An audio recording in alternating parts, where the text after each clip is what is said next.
Hello दोस्तों, कैसे हो आप। दोस्तों, अपनी अनिवार्य कक्षा 12वीं की क्लास चल रही थी। एक क्लास 2 क्लास में आपको दे चुका था। ये आज तीसरी क्लास है और हरिवंश राय बच्चन की अंतिम कविता है। ठीक है दोस्तों, यदि आप मेरे यूट्यूब चैनल से नए जुड़े हैं तो सब्सक्राइब कर लें, कमेंट करें, लाइक करें, शेयर करें दोस्तों, और शेयर दबा के करें दोस्तों, ताकि ज़्यादा से ज़्यादा बच्चों को ये फ़ायदा हो सके इन क्लासों का। ठीक है दोस्तों, शुरू करते हैं क्लास। आइए देखिए, बात अपन करते हैं। आज की अपनी क्लास है, आज की अपनी कविता है दिन जल्दी जल्दी ढलता है। देखिए, दिन जल्दी जल्दी ढलता है, ये अपनी कविता है। और ये कविता जो है, या यूँ कह दो कि ये गीत जो है, ये कवि हरिवंश राय बच्चन के निशा निमंत्रण काव्य संग्रह से लिया गया है। ठीक है दोस्तों, अब बात अपन करें कि पहले मैं आपको क्या करता हूँ, संदर्भ प्रसंग की ओर ले चलता हूँ, फिर मैं इसकी व्याख्या आपके सामने कर दूंगा। ठीक है दोस्तों, देखिए संदर्भ, देखिए संदर्भ कैसे लिखना है। आज मैंने संदर्भ प्रसंग भी लिखा है और काव्य सौंदर्य भी लिखा है। व्याख्या मैंने छोड़ दी है दोस्तों। व्याख्या इस वजह से छोड़ दी क्योंकि इतनी लंबी व्याख्या लिख नहीं सकते। मैं आपको पूरी व्याख्या करके सुना रहा हूँ, तो आप अच्छी तरह से मन लगा करके सुने, और एक बार यदि सुन लिया ढंग से तो फिर कोई समस्या नहीं है। ठीक है ना। चलो अब बात करते हैं। देखिए, प्रस्तुत काव्यांश हमारी पाठ्य पुस्तक आरोभाग 2 में संकलित कविता दिन जल्दी जल्दी ढलता है से लिया गया है।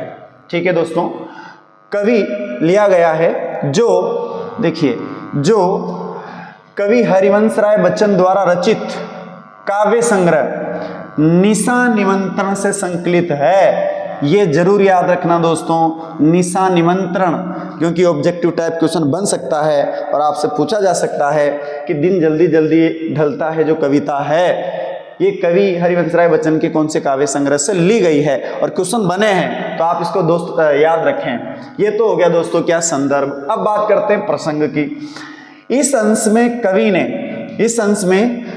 ने, एक मिनट में यहाँ पर थोड़ा सा लिख दूं, कवि ने, हाँ, इस अंश में कवि ने मानव जीवन की नश्वरता को प्रकट करते हुए समय रहते अपने लक्ष्यों को प्राप्त करने की प्रेरणा दी है या दे रहा है।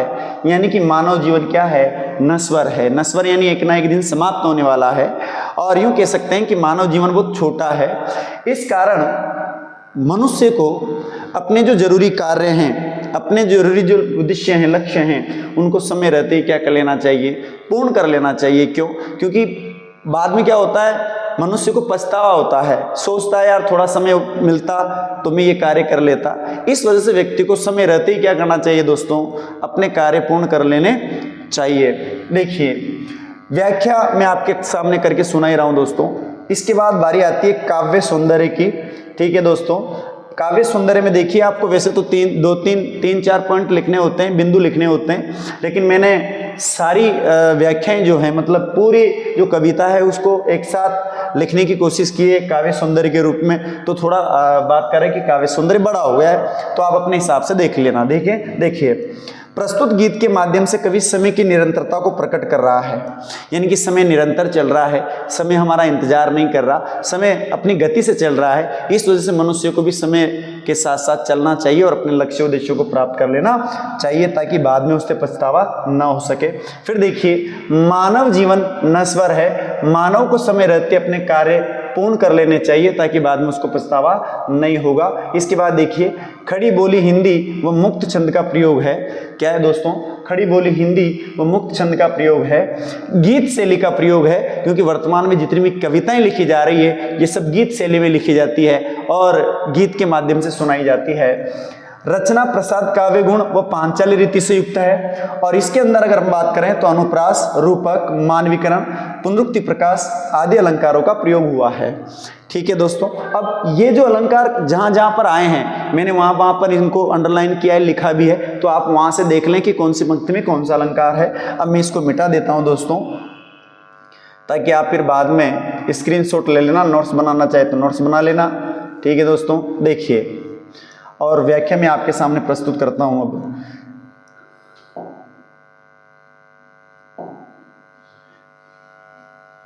पहले मिटा दो मैं दोस्तों इसको, एक बार फिर मैं स्लाइड को लाऊंगा आपके सामने ताकि आप क्या कर सकें,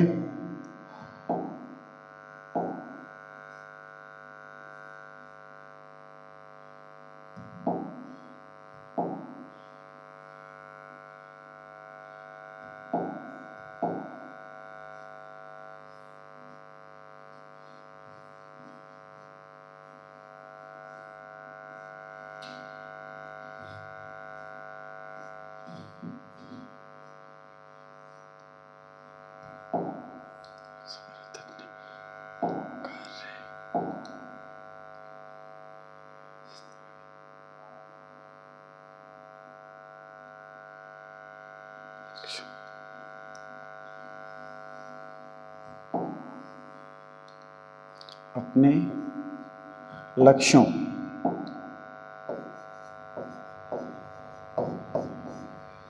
को प्राप्त करने की प्रेरणा दे रहा है। ठीक है, देखो, हाँ ठीक है। अब देखिए, बात करते हैं, कविता पर आते हैं। देखिए, दिन जल्दी जल्दी ढलता है, मैंने संदर्भ प्रसंग आपके सामने प्रस्तुत कर दिया है दोस्तों। अब व्याख्या की बात करते हैं। तो देखिए, हो जाए ना पथ में रात कहीं, मंजिल भी तो है दूर नहीं। मंजिल से मतलब यहाँ पर आप लक्ष्य ले सकते हैं दोस्तों। क्या ले सकते हैं? लक्ष्य ले सकते हैं। क्या ले सकते हैं? लक्ष्य ले सकते हैं दोस्तों। देखिए, मंजिल का मतलब यहाँ क्या ले सकते हो आप? लक्ष्य ले सकते हो जो आपने निर्धारित किए हैं जीवन के। देखिए, लक्ष्य, मंजिल भी तो है दूर नहीं, ये सोच थका दिन का पंथी। दिन का पंथी में, दिन का पंथी का अर्थ है दिन रूपी यात्री, और इसमें रूपक अलंकार भी है दोस्तों और मानवीकरण भी है, क्योंकि दिन रूपी यात्री के रूप में यदि कहोगे तो रूपक है, और दिन का मानवीकरण भी किया गया है तो मानवीकरण है। अब देखिए, प्रत्याशा का अर्थ है आशा के बदले आशा। इधर ये जो लाइन है, दिन जल्दी जल्दी ढलता है, इसमें पुनरुक्ति प्रकाश अलंकार है। ठीक है, और ये जो पैराग्राफ है दोस्तों, ये नीचे वाला जो पैराग्राफ है 2015 में आ चुका है। यहाँ पर नीड़ों का अर्थ घोंसला है और परों का अर्थ पैरों में है। अब देखो, बात अब करते हैं। हो जाए ना पथ में रात कहीं, मंजिल भी तो है दूर नहीं, ये सोच थका दिन का पंथी भी जल्दी जल्दी चलता है, दिन जल्दी जल्दी ढलता है। कवि हरिवंश राय बच्चन कहते हैं, कवि हरिवंश राय बच्चन कहते हैं कि जो दिन रूपी यात्री है, जो दिन रूपी यात्री है, वो लंबी यात्रा करते हुए आ रहा है, लंबी यात्रा करते हुए चल रहा है, और चलते चलते क्या हो चुका है दोस्तों? थक चुका है। क्या हो चुका है दोस्तों? थक चुका है। लेकिन जैसे उसके मन में ये विचार आता है, जैसे उसके मन में ये विचार आता है कि हो सकता है मैं अपने लक्ष्य, अपनी मंजिल तक नहीं पहुंच पाऊं, और उसके पहले क्या हो जाए दोस्तों? रात हो जाए। क्या हो जाए? रात हो जाए। ये विचार जैसे ही दिन रूपी यात्री के मन में आता है, वैसे ही वो यात्री जो है वो अपने चलने की गति को, यानी कि पैरों की गति को क्या कर देता है दोस्तों? बढ़ा देता है, और तेज तेज कदमों से चलने लगता है, और समय रहते ही अपने लक्ष्य पर पहुंचना चाहता है। मंजिल भी तो है दूर नहीं, ये सोच थका दिन का बंदी भी जल्दी जल्दी चलता है, दिन जल्दी जल्दी ढलता है। कवि हरिवंश राय बच्चन कहते हैं कि समय जो है ये निरंतर अपनी गति से चल रहा है, समय किसी का इंतजार नहीं कर रहा, समय जो है वो अपनी निरंतर अपनी गति से चल रहा है। इस कारण मनुष्य को भी समय अनुसार ही अपने लक्ष्य उद्देश्यों को प्राप्त कर लेना चाहिए, ताकि जीवन के अंतिम दिनों में उसे पछतावा न करना पड़े। ठीक है दोस्तों, अब देखिए, बच्चे प्रत्याशा में होंगे, नीड़ों से झांक रहे होंगे, ये ध्यान परों में चिड़िया के भरता कितनी चंचलता है, दिन जल्दी जल्दी ढलता है।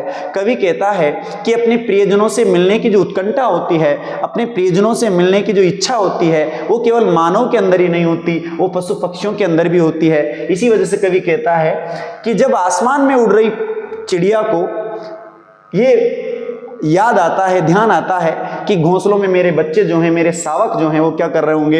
इंतजार कर रहे होंगे।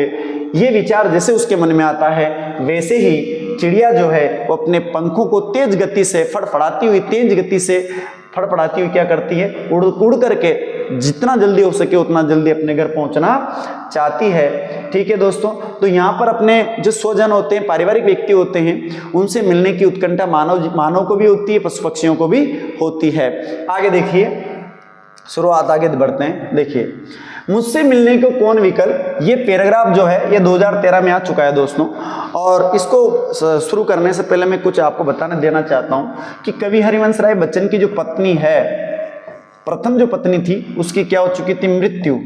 क्या हो चुकी थी दोस्तों? मृत्यु।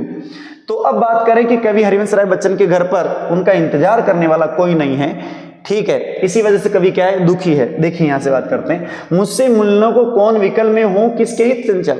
कवि हरिवंश राय बच्चन को ख्याल आता है कि मुझसे मिलने के लिए घर पर तो कोई है ही नहीं, जिसके लिए मैं क्या हूं, चंचल हूं, यानी कि जिसके लिए मैं जल्दी से जल्दी क्या करूं, घर पहुंचूं, यानी कि मुझसे मिलने के लिए घर पर कोई भी नहीं है। ये प्रश्न शिथिल करता पद को भरता और मैं विवलता है, दिन जल्दी जल्दी डलता है। ये विचार जैसे कवि को आता है वैसे उसके पैरों की जो गति है वो धीमी हो जाती है, क्योंकि जब तक घर पर हमारा इंतजार करने वाला कोई नहीं होता तब तक हम वहाँ जल्दी से जल्दी पहुँचना नहीं चाहते। और बात अपन करें कि जब घर पर यदि हमारा कोई प्रियजन होता है, स्वजन होता है, हमसे प्रेम करने वाला यदि व्यक्ति होता है तो मनुष्य जल्दी से जल्दी उससे मिलना चाहता है। दोस्तों आज का वीडियो कैसा लगा, लाइक करें, कमेंट करें, शेयर करें और ज़्यादा से ज़्यादा शेयर करना दोस्तों। तब तक के लिए धन्यवाद। जय हिंद, जय भारत।